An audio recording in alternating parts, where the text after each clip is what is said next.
Welcome to weekend exclusives. కత్తి కంటే కలం గొప్పది అంటున్న రైటర్, చీరలోని గొప్పదనం తెలుసుకోమంటున్న యువకుడు, ఆత్మాభిమానమే కాదు ఆత్మరక్షణ ముఖ్యమంటున్న కాంతామణులు, రూపాయల వర్షం కురిపిస్తున్న బొప్పాయి. ఇలాంటి ఇంట్రెస్టింగ్ విషయాలతో ఇవాల్టి వీకెండ్ ఎక్స్క్లూజివ్స్ రెడీ. కృషి ఉంటే మనుషులు ఋషులవుతారు అంటారు. అలాంటి కృషి పట్టుదలతో చరిత్రలో నిలిచిపోయిన వారు ఎందరో. కాలం మనల్ని ఎంతటి ప్రతికూల పరిస్థితుల్లో నెట్టివేసినా మన సంకల్పం గొప్పదైతే అద్భుతాలు సృష్టించవచ్చని నిరూపించారు ఓ వ్యక్తి. బోయవాడు కవిగా మారాడనే కథకు నిలువుటద్దంలా నిలిచారు ఆయన. క్షౌరశాల నిర్వహించే ఒక సాధారణ వ్యక్తి ఓ మహాగ్రంథాన్ని రచించి ఔరా అనిపించారు. ఆ మోడర్న్ మహర్షి గురించి మనము తెలుసుకుందాం రండి.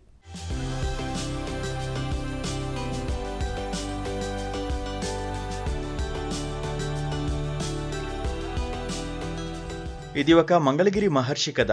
పురాణాల్లో మనం చదువుకున్నాం బోయవాడు కవిగా మారాడని. ఇది కలియుగంలో సామాన్యుడు సాధించిన అసమాన విజయానికి చిహ్నం. గుంటూరు జిల్లా మంగళగిరి మండలం నవ్వులూరు గ్రామంలో నివాసం ఉండే తాడికొండ శివాజీ 3వ తరగతి వరకు చదువుకున్నాడు. అనంతరం కులవృత్తి అయిన క్షౌరశాలను వృత్తిగా ఎంచుకుని జీవనం కొనసాగిస్తున్నాడు. బాల్యం నుండే వినూత్న ఆలోచనలు, ఆధ్యాత్మిక చింతన, సమాజం పట్ల అవగాహనతో ముందుకు వెళ్లే శివాజీ సమాజంలో ఉన్న అంతరాలను తొలగించడానికి తన వంతు ప్రయత్నం చేయాలని అన్వేషణ ప్రారంభించాడు. గత కొన్నేళ్లుగా తన కృషికి ఫలితంగా ఏకంగా ఒక గ్రంథాన్ని రచించాడు. క్షౌరశాల నిర్వహించే ఒక సాధారణ వ్యక్తి గ్రంథాన్ని రచించడం ఏంటా అని మీరు ఆశ్చర్యపోతున్నారా? ఇది ముమ్మాటికి నిజం. అతనిలో ఉన్న ప్రతిభకు నిదర్శనం. ఈ గ్రంథంలో సృష్టికర్త అంటే నిజం తెలియకుండా నిజ యుగంలోకి వెళ్ళలేం కాబట్టి నిజ నిర్ధారణ గ్రంథం. దీనిలో అనేక విషయాలు ఉన్నాయి. ఒకటి కాదు, రెండు కాదు. దీంట్లో చరిత్రతో సహా దైవక్రియల్లో ఉంటుందన్నమాట. చదివిన వారికి అర్థమవుతుంది. అయితే చదివేటప్పుడు ఇది ఎలాగంటే లైన్ టు లైన్ చదవాలి. వీటన్నీ అయిన తర్వాత దేవాలయ నిర్మాణం అయిన తర్వాత నేను జన్మించిన మతంతో సహా అన్ని మతాల సాంప్రదాయాన్ని నేను ఆచరిస్తాను. కానీ ప్రపంచ మానవులు ఇలా ఆచరించమని చెప్పటల్లా.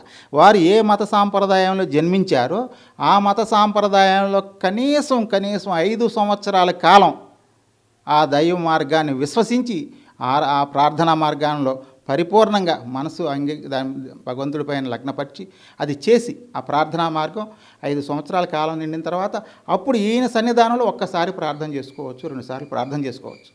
అంటే దీనిని బట్టి ఉన్నటువంటి ఆధునిక మతాల్లో ఏర్పడినటువంటి ఆ మత సాంప్రదాయాలన్నీ కూడా ఆధ్యాత్మికంగా బలోపేతం చెందటానికే ఈ గ్రంథం.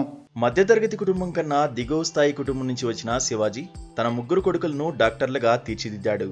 తనకు వచ్చే కొద్దిపాటి సంపాదనతోనే పిల్లలను ప్రయోజకుల్ని చేశాడు. ఒక కుమారుడు ఎండి డాక్టర్ కాగా, 2వ కుమారుడు ఆయుర్వేదం డాక్టర్గా, 3వ కుమారుడు హోమియో వైద్యులుగా, ఇలా 3 రంగాల్లో డాక్టర్లుగా సమాజానికి సేవలందిస్తున్నారు. తండ్రి లక్షణాలను పుణికిపుచ్చుకున్న ఆ పుత్రులు అంతటితో ఆగకుండా పెద్ద కుమారుడు వైద్య వృత్తి నుంచి సివిల్స్ వైపు తన ప్రయాణం సాగించి ఐఆర్ఎస్ ఉద్యోగిగా సేవలు అందిస్తున్నారు. తన కుటుంబానికి వచ్చే కోడళ్ల దగ్గర నుంచి ₹1 కూడా కట్నం తీసుకోకుండా కులాంతర వివాహాలు చేసుకుని తోటివారికి ఆదర్శంగా నిలిచారు. మంగళగిరి నియోజకవర్గంలో పలువురు ప్రముఖులు, విద్యావేత్తలు, ఉపాధ్యాయులు శివాజీ యొక్క ఔన్నత్యాన్ని, గొప్పతనాన్ని వారి మాటల్లో ఏబిఎన్తో పంచుకున్నారు. ఒక 3వ తరగతి చదివినటువంటి వ్యక్తి ఇంత నాలెడ్జ్ సంపాదించుకొని ఆ గ్రంథంలో మొదట సృష్టి దగ్గర నుంచి మొదలుపెట్టి మొత్తం కరోనా టైం వరకు ప్రపంచంలో ఏమేం జరిగినాయి, ఏ కార్యాలు జరిగినాయి, దేశాలు ఎలా ఏర్పడ్డాయి, మతాలు ఎలా ఏర్పడ్డాయి, వీటికి సంబంధించి కూలంకషంగా పరిశోధించి చాలా బాగా రాశారు. ఈ మతాలు, ఈ ప్రపంచ పరిణామాలు అన్నీ కనుక మనం ఒక పూలు అనుకుంటే ఆ పూల గుత్తిని ఒక దండలాగా నీట్గా అమర్చుకొని ఒక మంచి అద్భుతమైన పూల మాలలాగా తయారు చేసి చదవటానికి వీలుగా అందరికీ అర్థమయ్యే విధంగా భగవంతుడు ఆయన్ని ఈ పని కోసం నన్ను ఎన్నుకున్నాడు అని పరిపూర్ణంగా నమ్మి దాన్ని జనాలందరూ కూడా అర్థమయ్యేటట్టు చెప్పాలి. ఈ భగవంతుడి యొక్క పరిణామ క్రమం ఎలా జరిగింది, ప్రపంచ చరిత్ర ఒకదాని తర్వాత ఒకటి పద్ధతిగా భగవంతుడు ఎలా చేశాడు. గొప్ప వ్యక్తి అందరూ చదువుకున్న గొప్ప వ్యక్తిత్వానికి ఎటువంటి సంబంధం లేదండి. మన మహమ్మద్ ప్రవక్త గారికి కూడా అసలు ఎటువంటి చదువు అనేది లేదు. అలాగే అక్బర్ లాంటి చక్రవర్తులు కూడా ఎలాంటి చదివింది లేదు. చదువు రాత లేకపోయినా కూడా ఎంతో కష్టించి బాగా పరిశోధించి జనాలని అందరినీ వ్యక్తిత్వాన్ని అంచనా వేసి అసలు ఎలా జరిగింది ప్రపంచ పరిణామ క్రమం, ఆ పద్ధతులు, ఆ జరిగిన విధానం అన్నీ కూడా చాలా నీట్గా అద్భుతంగా రాశారు. తెలుగులో ఈ మధ్య ఇంత పెద్ద గ్రంథం ఎవరు రాసింది లేదు, ఇంత కష్టపడే ప్రయత్నించింది కూడా ఏదీ లేదు. ఈ గ్రంథం మన నిలిచిపోతుంది. వచ్చిన దాన్ని బట్టి వాళ్ళకి నాలెడ్జ్ ప్రకారంగా వాళ్ళు కొన్ని ప్రశ్నలు అడుగుతూ ఉండేవారు.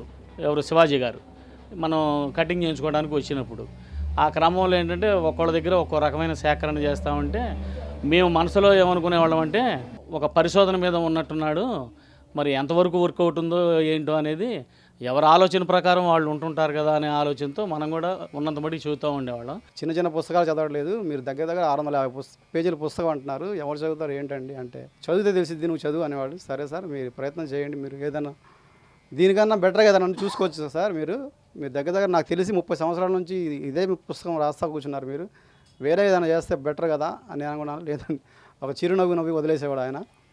ఈరోజు ఆ పుస్తకం నిన్న ఓపెనింగ్ జరిగింది సార్, చాలా చక్కగా రెస్పాండ్ వచ్చింది. శివాజీ గారు ఈ శివాజీ గారి పుస్తకం చదివి జనాలు కూడా సృష్టికర్త ఒక్కడే అని నమ్మి ఆ పుస్తకం ప్రకారం కులం లేదు మతం లేదు మనుషులందరూ ఒకటే అని అదే సిద్ధాంతం ప్రకారం జనాలు కూడా మారి అలా మారతారని నేను ఆశిస్తున్నాను. అలా మారితే మంచిదే. శివాజీ గారు వాళ్ళ భార్య కానీ పిల్లలు కానీ ఆ సపోర్ట్ లేకపోతే ఆయన ఒక్కడు కూడా ముందుకేసేవాళ్ళు కాదు. ఇందాక సార్ కూడా చెప్పారు, ఇది 100% సార్ ఇది. సో ఇంతటి గొప్ప విజయాన్ని సాధించిన ఇంకా ఎక్కువ సాధిస్తారని ఆశిస్తూ ధన్యవాదాలు తెలుపుకుంటూ. శివాజీ రచించిన గ్రంథాన్ని అవనిగడ్డ ఎమ్మెల్యే మండలి బుద్ధప్రసాద్ ఇటీవలే విజయవాడ మాకినేని బసవపున్నయ్య ఆడిటోరియంలో ఆవిష్కరించారు. పలువురు స్నేహితులను, విద్యావేత్తలను ఆయన అబ్బురుపరిచే జ్ఞానంతో, సమర్థతతో, చాకచక్యంతో తనలో ఉన్న భావాలను పుస్తక రూపంలోకి తీసుకువచ్చి పలువురి రచయితలకు ఆదర్శంగా నిలిచాడు. తాను రచించిన పుస్తకంలోని అంశాలు తప్పని ఏ రచయిత అయినా సరే నిరూపిస్తే వారికి ఏకంగా ₹1,00,000 బహుమానం ఇస్తానని ప్రకటించి ఆ మొత్తాన్ని బ్యాంకులో డిపాజిట్ చేసి అదే విషయాన్ని పత్రం రూపంలో ముద్రించి మంగళగిరి పట్టణంలో పలువురికి దానిని అందించాడు. ఆ రోజు నాకు ఈ ప్యాంప్లెట్ చూపించి నేను రచించే పుస్తకంలో ఏదైనా నేను రాసిన తప్పు అంటే ₹1,00,000 నేను ఇస్తానండి అని చెప్పి కాగితం చూపించి నాకు గుండెకి ఉపయోగం. అంటే ఆయన ఒక ఆత్మస్థైర్యం ఉండొచ్చు, కానీ ఈ రకంగా ప్రకటించిన వ్యక్తి నేను ఎక్కడ చూడలే. అప్పుడు ఈయన పుస్తకం నేనేమో చూసింది లేదు. ఆ తర్వాత మొన్న పుస్తకం ఆవిష్కరణ చేయాలంటే నాకు ధైర్యం చాలు. న్యాయంగా చెప్పాలంటే ఈ పుస్తకం ఒక ఛాలెంజ్తో సర్వమత సార సంగ్రహం అని. ప్రపంచంలో ఎన్ని మతాలు ఉన్నాయో అన్ని మతాల యొక్క సారాన్ని ఈ ఒక్క గ్రంథం చదివితే మనం అర్థం చేసుకోవాలి.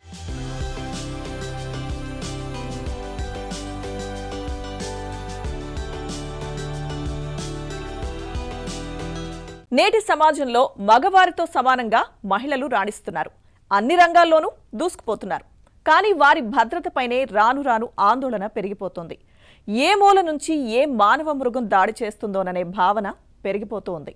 అందుకే చాలామంది తల్లిదండ్రులు వారి పిల్లలను ఆత్మరక్షణ కోసం సిద్ధం చేయించేందుకు ముందుకొస్తున్నారు. ఖమ్మం జిల్లాలో ఆడపిల్లలకు కరాటే శిక్షణను అందిస్తూ వారిలో ఆత్మస్థైర్యాన్ని నింపుతున్నారు.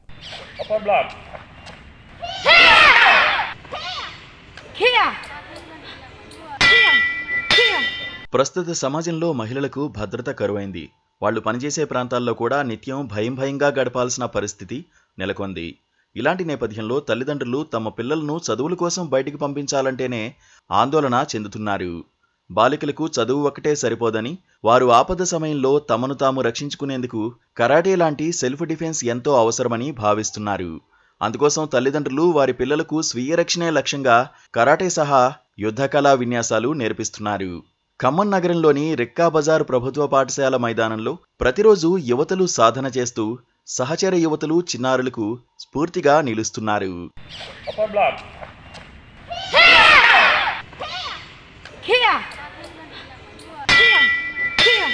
ఖమ్మంలోని రిక్కా బజార్ ప్రభుత్వ పాఠశాలలో విద్యార్థినులకు కరాటే ట్రైనర్ గఫూర్ శిక్షణ ఇస్తున్నారు. గత 30 ఏళ్లుగా తాను కరాటే నేర్పిస్తున్నానని, ఆడపిల్లల స్వీయ రక్షణకు కరాటే ఎంతగానో దోహదపడుతుందని, అందుకోసం వారికి స్వాడ్, నాన్చాక్, స్టిక్ వంటి వెపన్స్తో శిక్షణ ఇస్తున్నట్లు గఫూర్ తెలిపారు. చిన్నతనంలోనే కరాటే లాంటి ఆర్ట్స్ నేర్చుకుంటే అమ్మాయిలు ఏదైనా ప్రమాదాన్ని ఎదుర్కొన్నప్పుడు తమను తాము రక్షించుకోగలమనే ఆత్మస్థైర్యం వస్తుందని గఫూర్ తెలిపారు.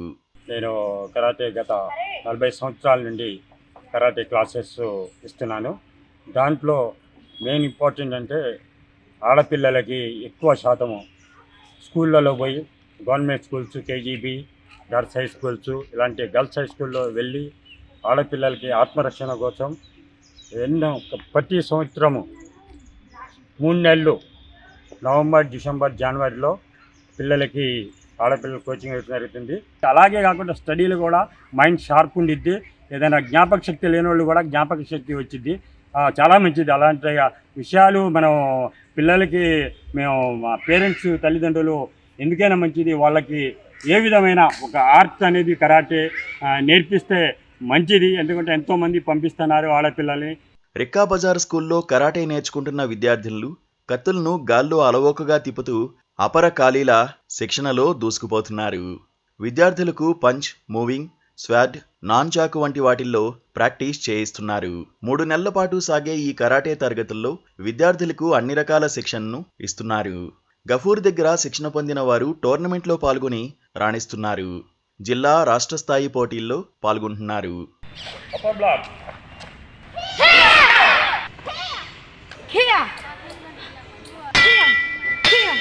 ప్రతిరోజు సాయంత్రం సమయంలో విద్యార్థులకు కరాటేలో శిక్షణనిస్తున్నారు. శిక్షణలో భాగంగా బాలికలకు వివిధ అంశాల్లో ఎదురయ్యే ఘటనలపై ఆత్మరక్షణలో మెలకువలు నేర్పిస్తున్నారు.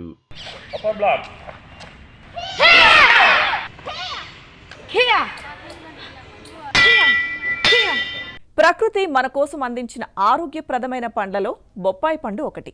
ముఖ్యంగా వర్షాకాలంలో ప్రబలే చాలా రోగాలను అడ్డుకోవడంలో ఇది ఎంతో మేలు చేస్తుందని వైద్యులు చెబుతున్నారు. మరోవైపు ఈ బొప్పాయి సాగు రైతులకు కాసులు కురిపిస్తోంది. ప్రతికూల పరిస్థితుల్లోనూ మంచి దిగుబడిని అందిస్తూ రైతులకు ఆనందాన్ని పంచుతుంది. రూపాయికి 2 రూపాయల లాభం అందిస్తూ గోదావరి రైతుల కష్టాలు తీరుస్తోంది. భగవంతుడు ప్రసాదించిన ఆరోగ్యవంతమైన ఫలాల్లో బొప్పాయి పండు ఒకటి. ఏడాదంతా లభ్యమయ్యే బొప్పాయి పండులో అనేక రుగ్మతలను పోగొట్టే ఔషధ గుణాలు దాగి ఉన్నాయి. సీజన్తో పని లేకుండా నాటిన కొద్ది కాలానికే పంటనిస్తుండటంతో గోదావరి జిల్లాల్లో బొప్పాయి పంటను 1000 హెక్టార్లలో రైతన్నులు సాగు చేస్తున్నారు. ప్రధాన పంట వరితో పాటు ఉన్నప్పటికీ రెండో పంటగా బొప్పాయి పండిస్తూ రైతన్నలు లాభాలు గడిస్తున్నారు. తెలుగు రాష్ట్రాల్లో బొప్పాయి సాగు జోరుగా సాగుతోంది. ముఖ్యంగా గోదావరి జిల్లాల్లోనూ రైతన్నలు పెద్ద మొత్తంలో ఈ పంటను సాగు చేస్తున్నారు. ఈ పంటకు అంత ప్రధాన కారణం అధిక దిగుబడి ఇవ్వడం. అయితే నదీ పరివాహక ప్రాంతాల్లో మాత్రం బొప్పాయి పంట సాగు కత్తి మీద సాములానే ఉంటుంది.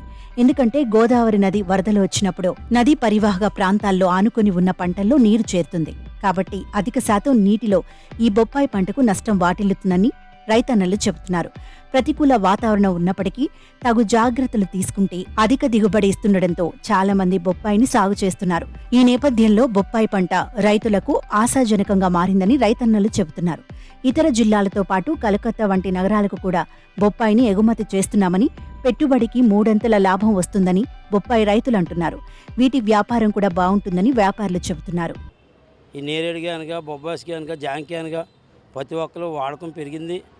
ఇలా ఈ తిన్న వల్ల మంచిది కూడా, ఎక్కువ మంది తినడం మంచిది. ఇవాళ ఈ దగ్గరలోనే లోకల్లో బోళ్ళు కాయ దొరికింది ఒకప్పుడు.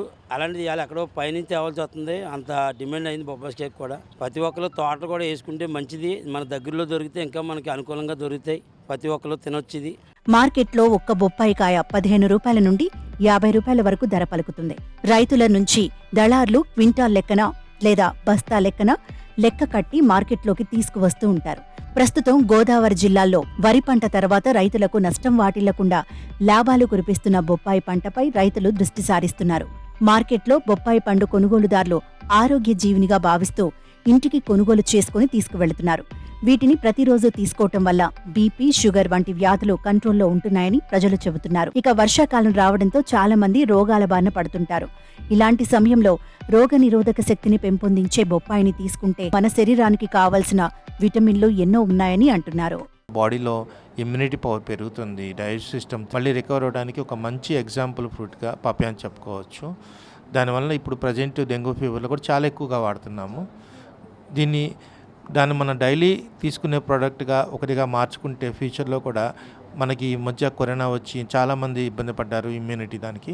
దీన్ని కూడా వైటమిన్ ఏ అండ్ సి ఎక్కువ ఉండటం వల్ల, ఇన్ఫ్లమేషన్ తగ్గడం వల్ల, ఇమ్యూనిటీ పెంచడం వల్ల దీన్ని కూడా డైలీ టేకింగ్ ప్రోడక్ట్లో కూడా ఒకటిగా భాగంగా మార్చుకుంటాం ఎప్పుడు చాలా మంచిదని తెలియజేస్తుంది. అట్లానే మా న్యూరాలజీ సంబంధించిన దానికి అల్జీమర్స్ రీసెంట్ పరిశోధనలో అల్జీమర్స్ అంటే మతిమరుపు జబ్బు ఉంటుంది కదండి, దాన్ని తగ్గించడానికి కూడా ఇది ఉపయోగపడుతుందని, యాంటీ ఇన్ఫ్లమేటరీ ప్రాసెస్కు ఉపయోగపడుతుందని రీసెంట్ పరిశోధనలో తేలింది.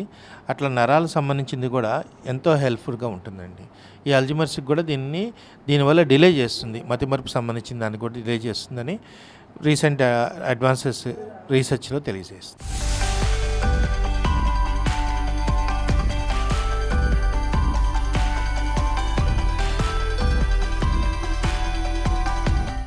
వినూత్న ఆలోచనతో ముందుకు వెళ్లే ధైర్యం చేయకపోతే నిలబడిన చోటే ఆగిపోతాం. కాస్త ధైర్యంతో కొత్తగా ఆలోచిస్తే విజయానికి బాటలు వేసుకున్న వారవుతాం. అలాంటి ఓ ఆలోచనతోనే ముందుకు సాగుతున్నాడు ఓ చేనేత కళాకారుడు. ఇంజనీరింగ్ చదివి ఉద్యోగ అవకాశాలు లభించినా తనకు అన్నం పెట్టిన కులవృత్తిని వదులుకోలేదు. తన విజ్ఞానాన్ని జోడించి వినూత్నంగా వస్త్రాలు నేస్తూ తనకంటూ ప్రత్యేక గుర్తింపు తెచ్చుకున్నారు. ఇంతకీ ఆ యువ చేనేత కళాకారుడి వినూత్న ఆలోచనలేంటి తెలుసుకుందాం రండి.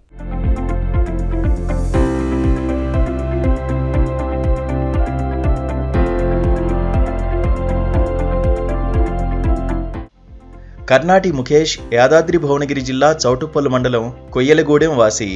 32 కర్నాటి ముఖేష్ది చేనేత కుటుంబం. తండ్రి నారాయణ, తల్లి పారిజాత. వీరి కుటుంబం చేనేత వృత్తిపై ఆధారపడి జీవిస్తోంది. ఇంజనీరింగ్ చదివిన ముఖేష్కు వారసత్వంగా వచ్చిన చేనేత వృత్తి అంటే చిన్ననాటి నుండి ఎంతో ఇష్టం. ఇంజనీరింగ్ పూర్తి చేసిన ముఖేష్ ప్రభుత్వ, ప్రైవేట్ ఉద్యోగాలు వద్దనుకున్నాడు. కులవృత్తినే ప్రేమించాడు. తాను చదువుకున్న చదువుతో నూతన టెక్నాలజీని జోడించి కొత్త డిజైన్లను రూపొందించాడు. అతను నేసిన వస్త్రాలు అందరినీ ఆకర్షిస్తున్నాయి. చేనేత కళకే ఈ యువ కళాకారుడు పేరు ప్రతిష్టలు తెచ్చిపెడుతున్నాడు. ముఖేష్ చేనేత వస్త్రాలను వివిధ ప్రాంతాల్లో విక్రయిస్తున్నాడు. అయితే ముఖేష్ నేస్తున్న వస్త్రాలకు ప్రత్యేకత ఉంది. 100 రకాల పూల డిజైన్లు, ప్రకృతి రంగులతో పర్యావరణ హితంగా చీరలను నేస్తున్నాడు. ఇతను నేసిన చీరకు ఉత్తమ చేనేత జాతీయ పురస్కారం కూడా దక్కింది. ఈ అవార్డుతో తెలంగాణ చేనేత ఘనతను ముఖేష్ జాతీయ స్థాయికి తీసుకువెళ్లాడు. కేంద్ర చేనేత జౌళి శాఖ 2023 జాతీయ చేనేత పురస్కారాలకు జాతీయ స్థాయిలో ఎంపికయ్యాడు. తెలంగాణ నుండి 27 మందిలో ముఖేష్ ఒక్కరే అవార్డును అందుకోనున్నాడు. ఆగస్టు 7వ తేదీన చేనేత దినోత్సవం రోజున ముఖేష్ రాష్ట్రపతి చేతుల మీదుగా ఈ పురస్కారాన్ని అందుకోనున్నాడు. మా నాన్నగారి పేరు కర్నాటి నారాయణ. నాకు 2023 సంవత్సరంగాను జాతీయ పురస్కారం లభించినందుకు నాకు చాలా సంతోషంగా అనిపిస్తుంది. దీంట్లో వచ్చేసి నేను మా నాన్నగారు చేసే ఉత్పత్తులైనా సరే అన్నీ చూస్తూ దీంట్లో మనం ఇంకా కొత్తగా ఎలా తయారు చేయగలుగుతాం. అప్పుడప్పుడు మా చేనేత వృత్తిలో ఎలా అంటే చాలా కష్టాలు, ఒడిదుడుకులు చాలా ఉన్నాయి. ఇవన్నీ ఎదుర్కొని నిలబడాలంటే మనం ఏదైనా కొత్తగా ప్రయత్నిస్తేనే మనకు ఏదైనా కొత్తగా ప్రోడక్ట్ వస్తుంది. దాన్ని ప్రభుత్వం అయినా సరే, కస్టమర్స్ అయినా ఎవరైనా ఆదరిస్తారు.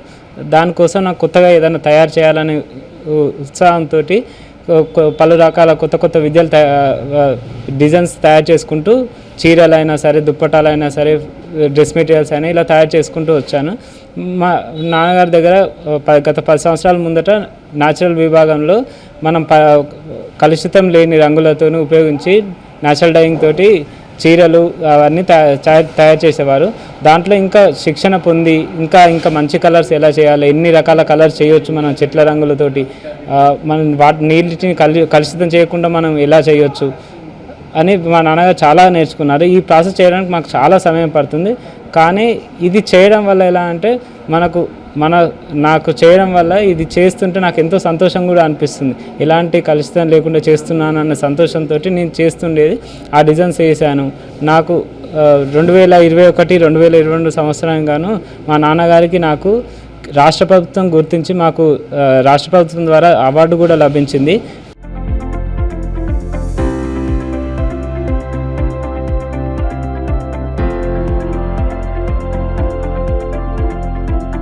ప్రకృతి రంగులతో చీరను తయారు చేయడానికి ముఖేష్ 2 ఏళ్ల పాటు కష్టపడ్డాడు.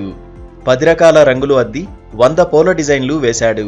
దీనికోసం వివిధ రకాల ఆకులు, బంతిపూలు, పండ్ల రసాలు, చెట్ల కాండాలు, కూరగాయలు, ఉల్లిగడ్డ పొట్టు, కరక్కాయ పొడి, కుంకుడుకాయ, ఆయుర్వేద గుణాలున్న అనేక రకాల మూలికలతో చీరను నేశాడు. ఈ చీరకు నాణ్యమైన సన్నటి నూలు దారాన్ని ఉపయోగించాడు. మగ్గంపై పడుగు, పేక, ఒక్కో పోగును అల్లుతూ 2 ఏళ్లు శ్రమించాడు. మొత్తం 46 అంగుళాల వెడల్పు, 7 మీటర్ల పొడవుతో 600 గ్రాముల బరువు ఉండేలా ఈ ప్రత్యేక చీరను నేశాడు. ఎంతో నాణ్యతతో నేసిన ఈ చీరను జాతీయ పురస్కారానికి నిపుణుల కమిటీ ఎంపిక చేసింది. ముఖేష్కు జాతీయ అవార్డు రావడం పట్ల అతడి భార్య, తండ్రి సంతోషం వ్యక్తం చేస్తున్నారు. నా పేరు కర్ణాటి బిందు. మా హస్బెండ్ కర్ణాటి ముఖేష్ గారు.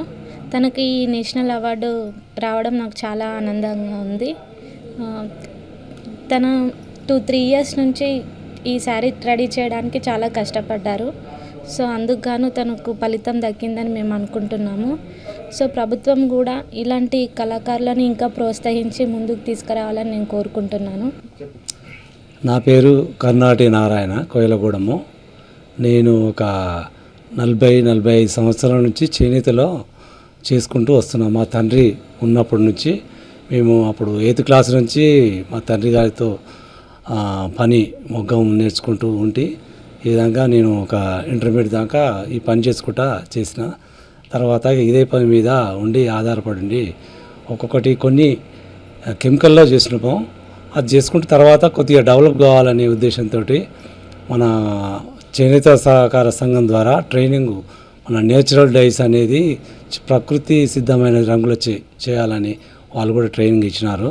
దాన్ని బట్టి అప్పటి నుంచి ఒక మంచి చేయాలనేది న్యాచురల్లో చేయాలనే ఉద్దేశం మీద అప్పటి నుంచి ఒక 20 సంవత్సరాలు అయింది. అప్పటి నుంచి చేసుకుంటూ వస్తున్నా మెల్లమెల్లగా. కొన్ని సింపుల్ డిజైన్ కాంచి స్టార్ట్ చేసుకుంటా ఒక 24 దాకా చేసిన. 24 మోటివ్స్ అనేది డిజైన్ న్యాచురల్లో మన రాష్ట్ర ప్రభుత్వం, తెలంగాణ రాష్ట్ర ప్రభుత్వం కేటీఆర్ ద్వారా తీసుకున్నా.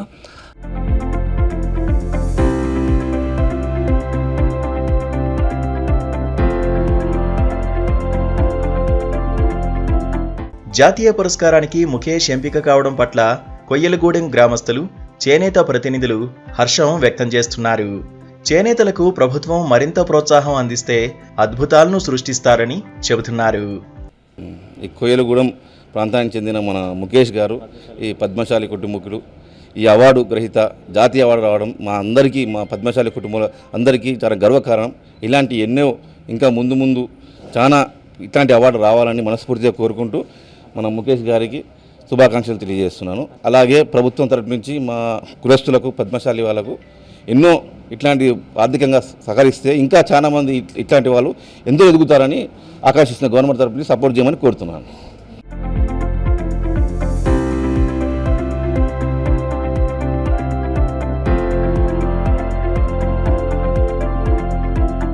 ఇది ఈ వారం వీకెండ్ ఎక్స్క్లూజివ్స్. నెక్స్ట్ వీక్ మళ్ళీ కలుద్దాం. Keep watching ABN.